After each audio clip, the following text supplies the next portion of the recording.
Hello and welcome to Carver Memorial Presbyterian Church. This is Dr. Brian Wells, pastor here at Carver, welcoming you to our midweek Bible study. We have been doing some work on our introduction to the Bible, trying to give a broad scoping, foundational picture of the different passages from the perspective of African American people. And our study has brought us today to the book of Joshua. This is the first part of the book of Joshua. We just finished a study of the first 5 books, and so now we come to this major division in the Hebrew Bible and the Old Testament. And let's say a word about commentaries first. The commentary that we're recommending that would be a good commentary to accompany your study of Joshua is out of the Interpretation series, a Bible commentary for teaching and preaching, Westminster John Knox publication, and the author or the commentator is Jerome F.D. Creech. Had the privilege of working with Dr. Creech in my years at Pittsburgh Theological Seminary, and he is a super fellow, outstanding Old Testament scholar, and this commentary on Joshua is a great contribution to biblical scholarship. What Westminster John Knox has been trying to do with this series is to create a scholarly source of Bible study for the local church, specifically for those who teach in the local church and for those who preach. So if you are in either of those perspectives as a teaching elder or as a ruling elder or as a Sunday school teacher, as a preacher, this is a good, solid commentary written from a very good, solid perspective of interpretation. And so we can wholly recommend Dr. Creech's commentary, and we will be, of course, citing it periodically as we move through the book of Joshua. So let's now move into our introduction. The book of Joshua is part of the division of the Hebrew Bible known as the Nebi'im, or the prophets. The Hebrew Bible is divided into 3 major divisions. There is the Torah, which we just completed, those first 5 books. Then there is the Nebi'im, the prophets, which they divide into the former prophets and the latter prophets. And then the Ketuvim, the writings, which is all those other books that don't fall into this category. So there are some substantial differences between how Western folk have divided the Hebrew Bible, which we as Christians call the Old Testament, but the Christian tradition follows the Western division, which creates the major and minor prophets and calls the former prophets historical books. So we're going to acknowledge the Hebrew division as we move through this and just mention the Western understanding. There are 2 major divisions within this part of the collection, which we have said, the former and the latter prophets. So Joshua would fall into the former prophets. The former prophets are Joshua through Kings, and the latter prophets are Isaiah through Malachi. The book of Daniel does not occur in the prophets in the Hebrew division, but the book of Daniel is found in the Ketuvim, or the writings. So when we get to that portion, when we get to the book of Daniel, we will acknowledge the fact that the Hebrew Bible does not group Daniel with the prophets. As well, the book of Ruth is part of the Ketuvim, so it is not grouped in the same division as the Western understanding of the Old Testament. Now, by the term prophetic, that's important. We reject this notion of the idea of writings that predict or forecast the future, and rather understand prophetic material to be that which reflects Yahweh's rule in every aspect of life. Sometimes there is some messaging there about the future, but it tends to be a near future more so than a remote future. So these books are better understood as a theological testimony and as a commentary rather than war correspondence with an eyewitness in the trenches. You know, in the 70s, 60s, and 70s, when America was fighting the Vietnam War, we got television messaging from these trench reporters who were on the scene and in the battle and in the trenches while this is going on. Well, the book of Joshua is not that type of writing. Even though it may appear that the writer is there as an eyewitness to everything that's going on, that's not really the perspective. That this tradition that is related to us in Joshua is an old tradition, but the writer is more contemporary than the times. So when we look at this collection of which Joshua is a part, it should really be seen against the backdrop of the destruction of Jerusalem in 587 and the Babylonian exile. We've said this many, many times before, that the majority of the Hebrew Bible in its present written form came to us out of the post-exilic era, after the exile. So it's important to keep that in mind so that you can remain clear on perspective in that. The writer firmly believes that what happens is the direct result of either obedience or disobedience to the covenant tradition. So if there is obedience, it will be followed with the result of blessings. If there is disobedience, it will be followed with the result of curses. That is the perspective that the Deuteronomistic history gives us. Deuteronomy has behind it a movement. The Deuteronomists were a movement that was about loyalty, extreme and radical loyalty to Yahweh, and making a break with systems and cultures and ways of doing things that were foreign to Israel. The idea there was to build a distinctive covenant community that was defined by the Torah teaching. And so as we work through this movement brought about the creation of a lot of biblical literature that we have in the Old Testament. The book of Deuteronomy and the book of Joshua, in that sense, come from the same source, express the same concerns, want to accomplish the same things in national Israel. So, furthermore, there is a future beyond exile present in the Davidic promise and in repentance. So part of that Deuteronomic spirit is looking to the future beyond the exile. Because once more, Israel had come to a place in its history where it looked like history had ended for them. Their national life gone, their city destroyed, their temple devastated, their people exported to foreign lands. It seemed like the end of their history.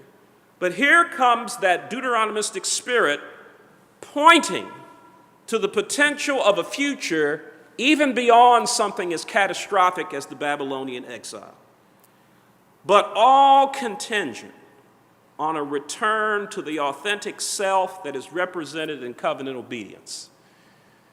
So, in order to recover yourself, you must find yourself. You must recover identity that causes you to stand distinctively apart from everybody else. So with that said, let's move into the body of the text of the book of Joshua as we give you this outline that breaks down these chapters that we're going to be concerning ourselves with today, these first 10 chapters.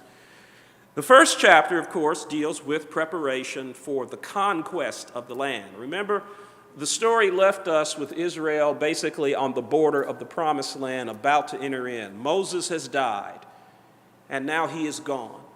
Joshua has been commissioned to lead the people into the land. And so Joshua, like Moses, is going to send spies across the river into the first major city where their campaign is going to lead them, the city of Jericho. Jericho is an ancient city that still continues to exist today.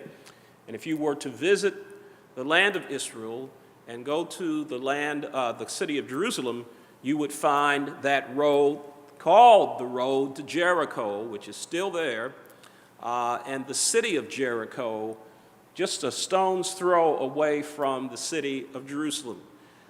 And when we consider this, it's interesting how that the Joshua tradition gets crafted in ways that are similar to the Moses tradition. So here is Joshua, just like Moses, at the edge of the land of promise, and Moses sent in 12 spies to spy out all the land. Joshua is going to send 2 spies. If you remember in that story, of the 12 spies that Moses sent into the land, only 2 came back with a positive report. So Joshua now does not send 12 spies in, but he sends 2 spies in. The difference being the size of the reconnoiter, because they're just going into the city of Jericho. Now there is ample opportunity for 12 spies to be identified going in to one city. But the likelihood of 2 spies being found out is much, much lower. So the story is going to get told in that way. As the scouts in chapter 2, the scouts go into the land and they build this relationship with a resident in the city named Rahab, who is a prostitute, a woman of ill repute. Chapter 3 is going to deal with the tradition of the crossing of the Jordan. Chapter 4 will emphasize the memorial that was built to commemorate the crossing of the Jordan. And then in chapter 5, we move on to the location in Gilgal. There is another circumcision rite, and the real conquest is about to begin in chapter 5. So chapter 6 tells the story of the conquest of the city of Jericho. And then in 7 and 8, we get a turn in conquest and defeat that happens in relation to a man named Achan and the tribe of Ai. And then in chapters 9 and 10, we get into a broader telling of these southern and northern campaigns into the land of Canaan. So that puts us right into these first 12 chapters, which tell the story of the conquest of the land of Canaan. We'll just deal with the first 10 chapters today. We'll pick up those extra 2 chapters next week in conjunction with part 2. So the conquest has begun. The movement in the book of Joshua is from the Torah, dominated by the leadership and person of Moses, to the first book of the former prophets that focuses on this new leader, this young man of this younger generation of Hebrews that is now going and taking the land.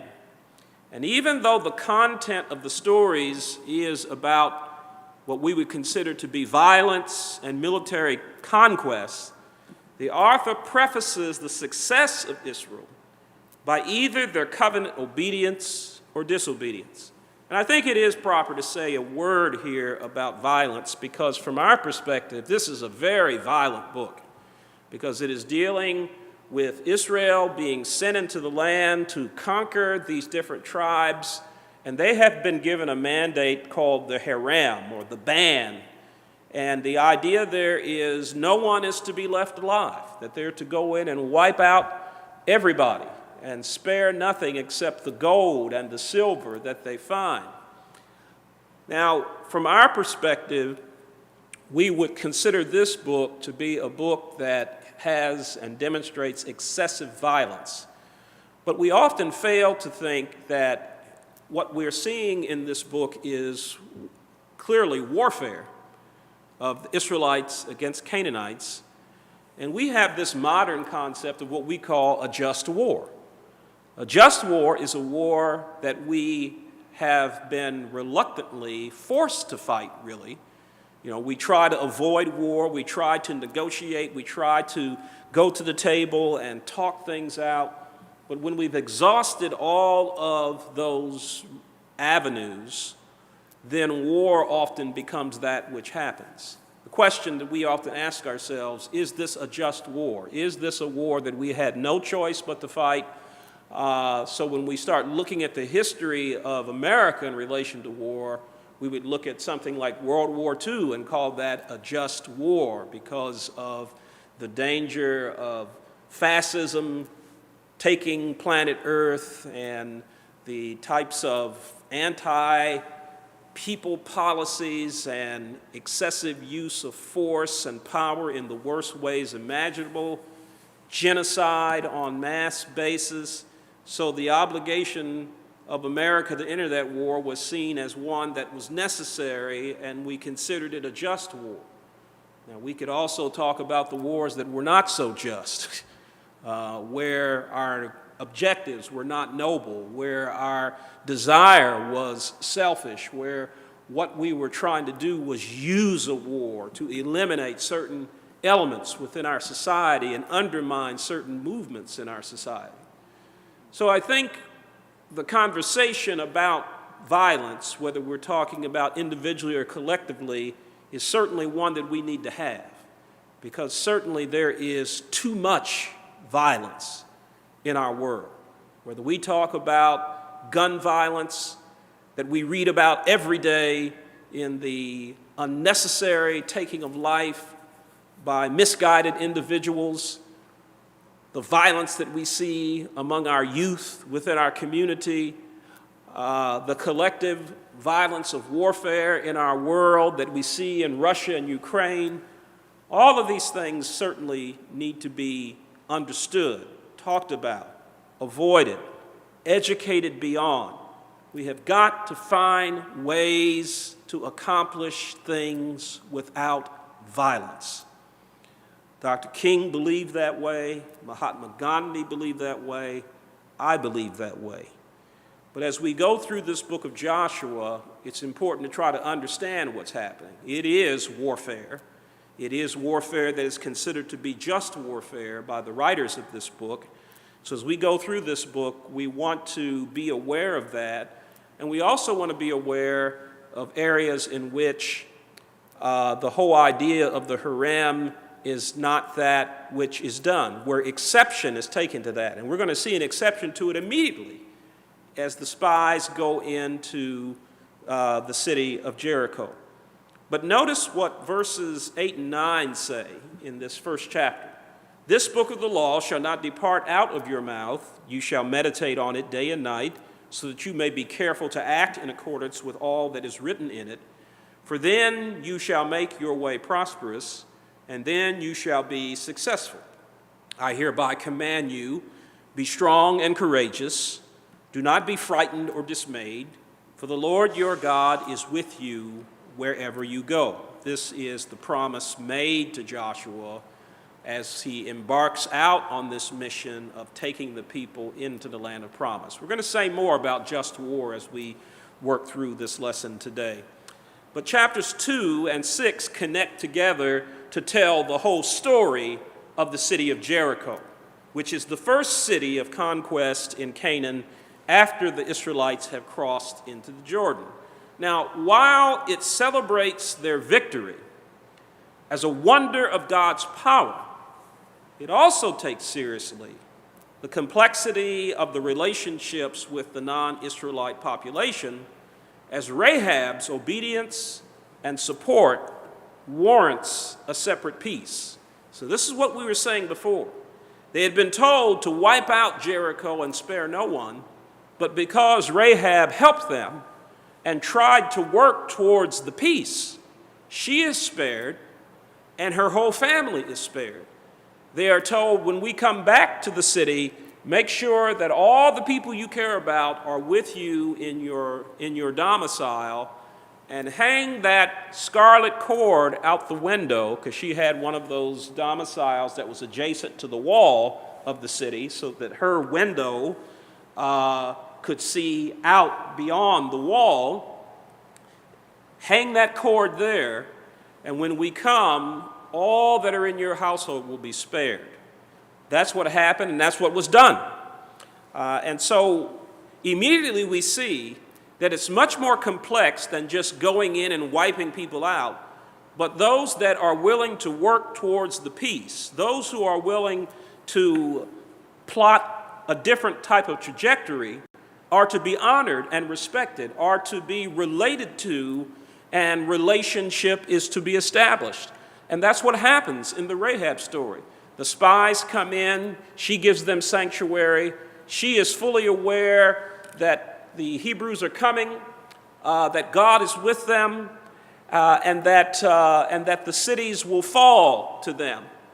And so she negotiates with the two Israelite spies, and they commit and say that just make sure that you have everybody in the house, because if people are outside the domicile, then this agreement is not going to apply to them. But it will apply to all those who are of your household. Now, we know that Rahab and her family end up becoming part of national Israel. And this is not the last time that we have mention of Rahab in the sacred writings. In the gospel writings, she is included in the genealogies of Jesus Christ, so that the Christ who comes through Rahab, a Canaanite woman, not an Israelite.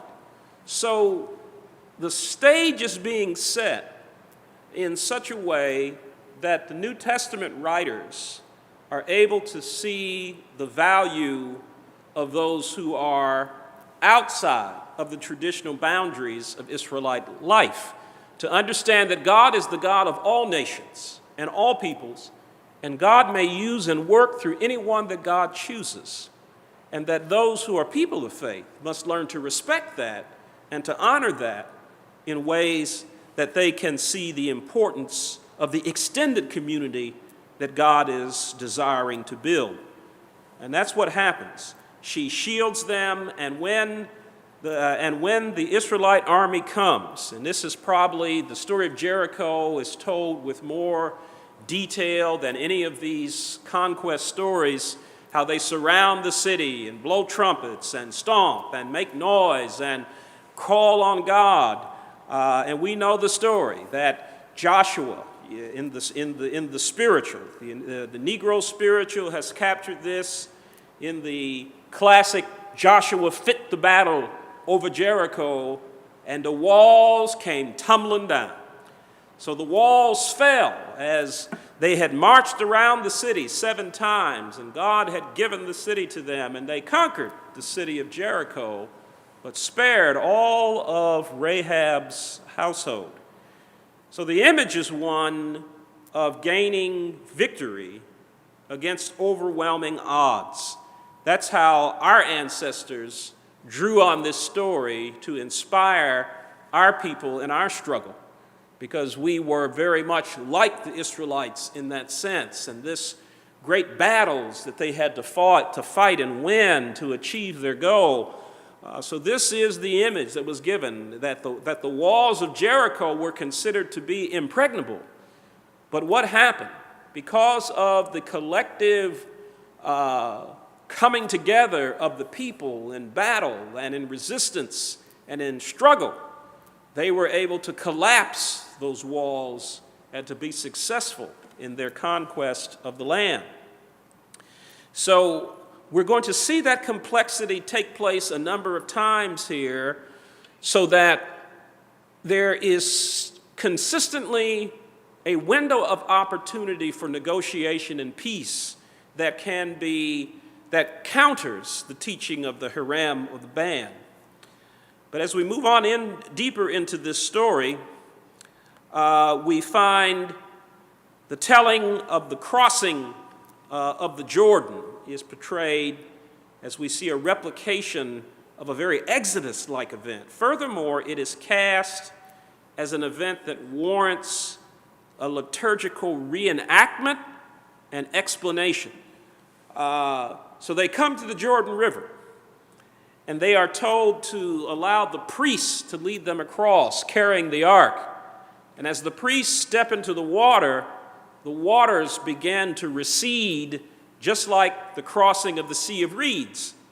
So once again, we see a similarity and almost a retelling of an Exodus-like experience of the people crossing the waters. And this crossing of the waters is consistently looked upon as being a rite of passage type thing, a significant accomplishment that changes one's identity.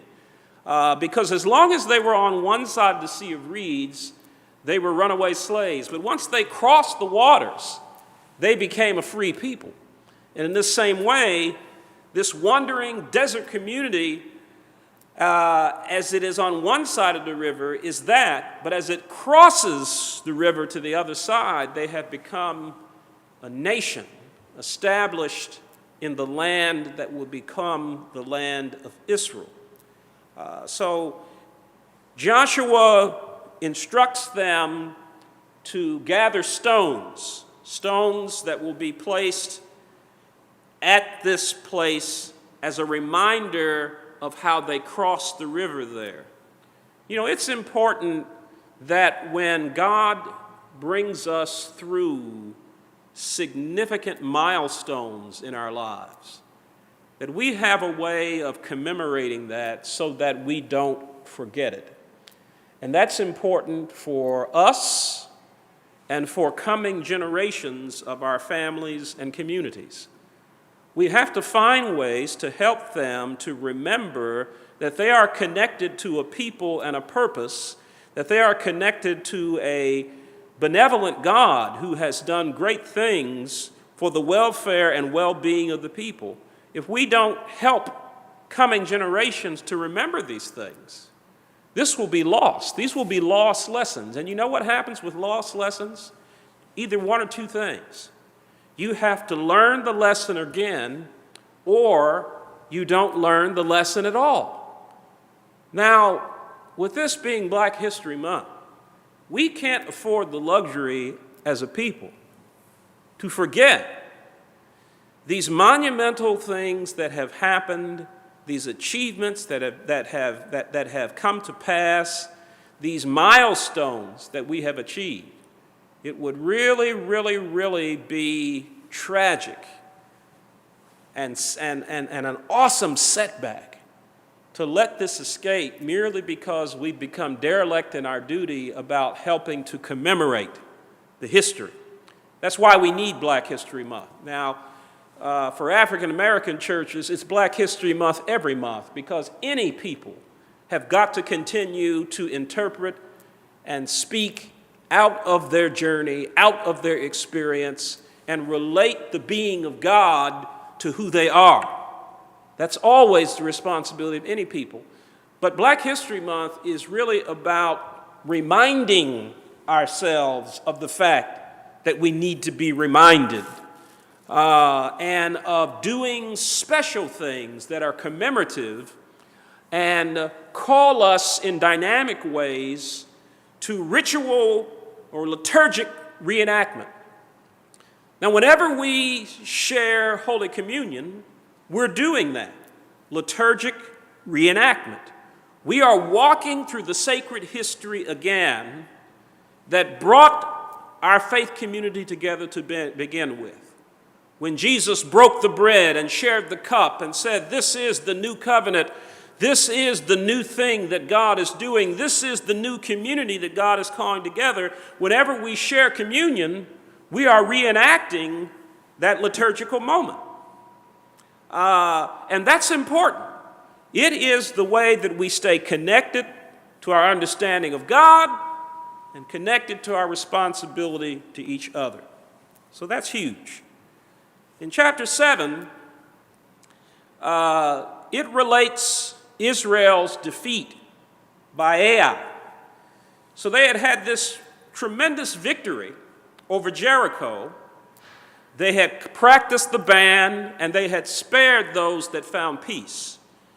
But in the process of gathering the spoils, a man named Achan took gold and hid it in his tent. Now, the gold and the silver were supposed to belong to the temple.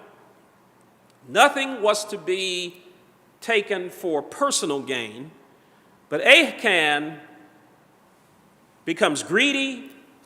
He becomes seduced by the opportunity. He takes the gold and he hides it. So as they move on to their next battle, the people of Ai are a much smaller city, a much smaller nation of people. And Joshua says, you know what? This group is so small, we don't even need to send all the warriors to win this battle.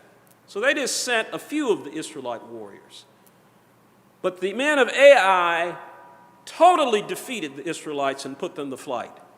And Joshua began to cry out to God, what has happened? You've abandoned us. You've forsaken us. You gave us victory over Jericho, but you have forsaken us in relation to this small nation that we should have been able to easily defeat.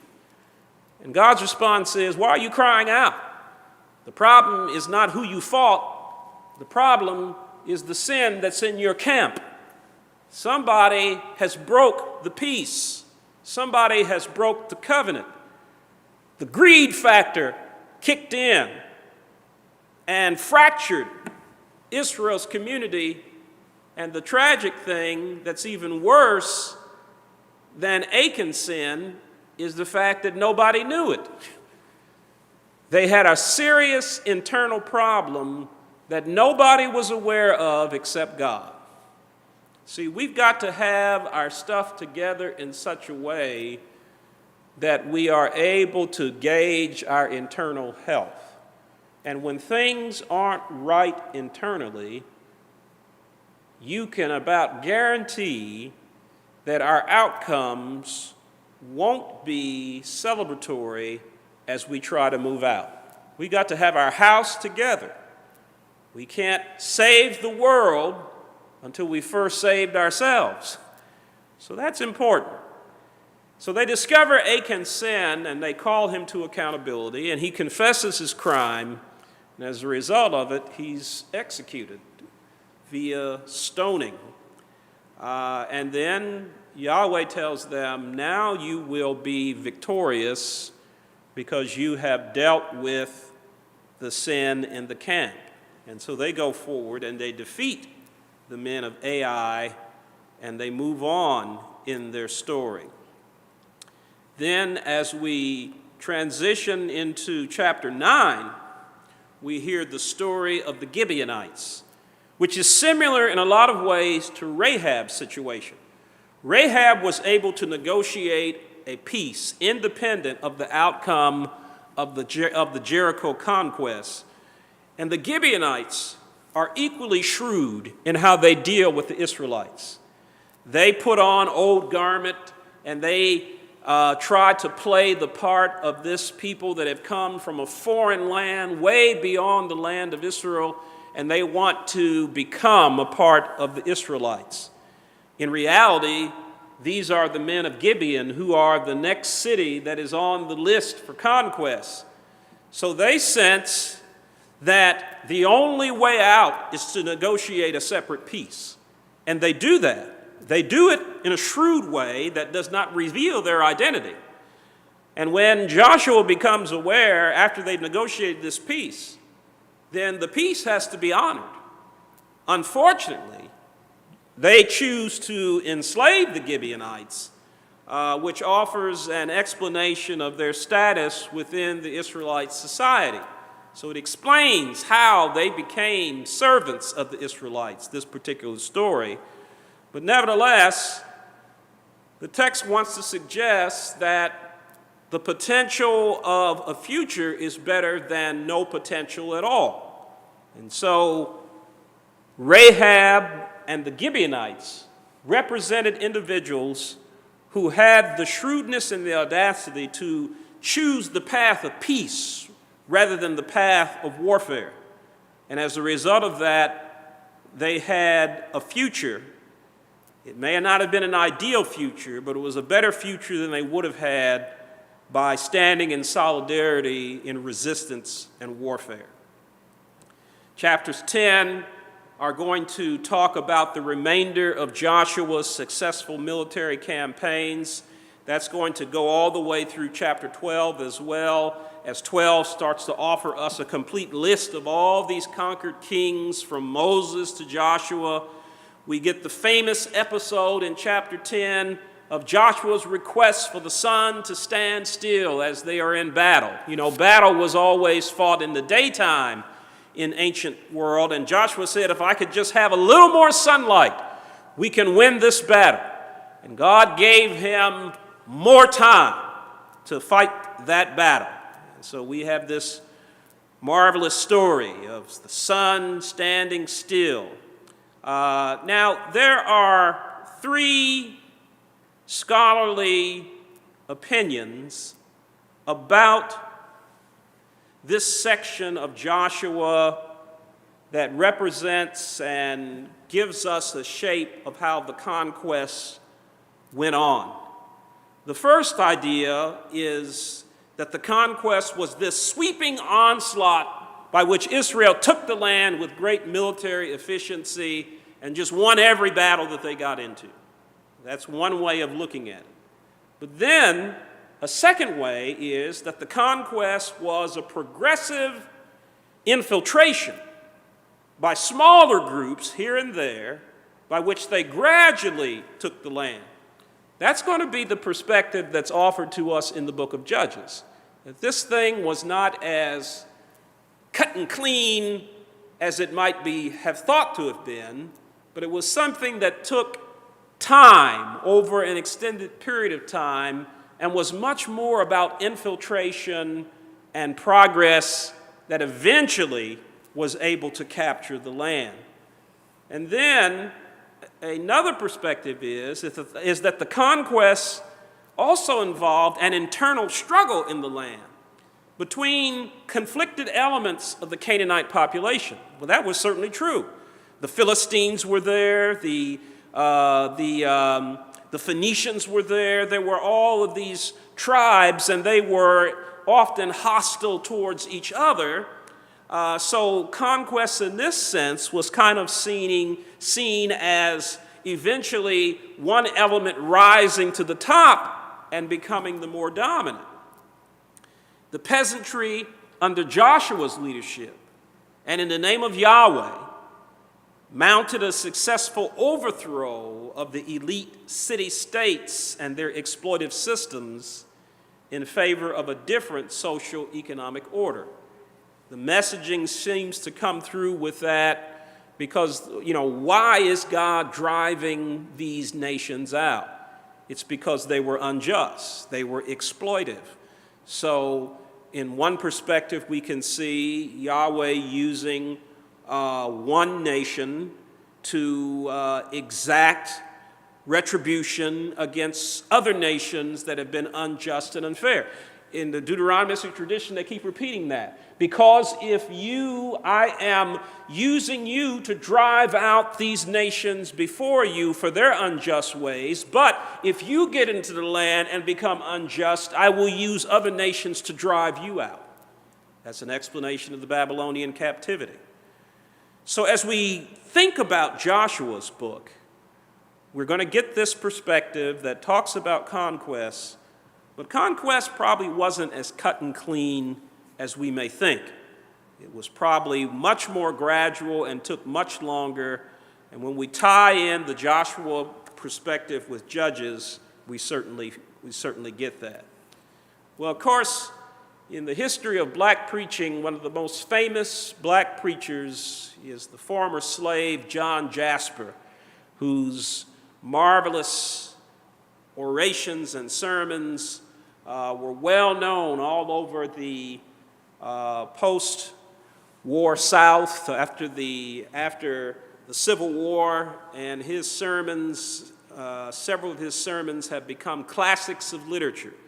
One of those sermons was called "The Sun Do Move," and it is based ultimately on Joshua 10, with Joshua's statement about sun stand still. It's a famous sermon, and John Jasper took this poetic expression of Joshua as he talks about sun stand still, which is probably better understood as a poetic expression rooted more in the book of Joshua, as the book of Joshua says. But John Jasper took it as literal, that the sun moves and the earth is flat because of what Joshua says and what God does. Any way we look at Jasper's perspective on the pre-science era of this time, this sermon was so popular that he preached it over 273 times in his lifetime. People wanted to hear John Jasper preach, and this is the sermon that they generally ask him to deliver, "The Sun Do Move," and he preached it all over America and all over the world. Well, as we push our way through Joshua and his conquest, so we want you to read on to the next 10 chapters, chapters 11 through 20. We'll come back together next week and go further in our study and work with the book of Joshua. I have 3 study questions for tomorrow night's interactive study. The first is, cite the similarities between Joshua and the Exodus story. We've tied a lot of those things together. Let's see if you can pull it back together again and even find other examples of that in these 10 chapters. Secondly, what exceptions do we find to the harem, the ban, in these chapters? So everybody wasn't wiped out. There were plenty of Canaanites left that Israel ended up building relationships with. So let's look for that. What exceptions do we find in these 10 chapters? And finally, how has the Joshua story inspired the African American freedom struggle? So you're going to get into some interpretation here and drawing on resources, so we hope that you'll come ready for that tomorrow night. If you would like to receive a link to the interactive study, send me an email at carverpastor@gmail.com. If you are being helped, blessed, and encouraged by these Bible studies, then we would encourage you to sow a seed into Carver's ministry, and you can do so by going to our webpage site and pressing on the donate button, and you will be able to give through Givelify, which is our online stewardship link. So we are grateful that we have started this study now in Joshua, and we're moving right along, and we hope that we'll see you for the next 2 parts as we finish the book of Joshua. Until that time, be blessed and be safe from the good people at Carver Memorial Presbyterian Church.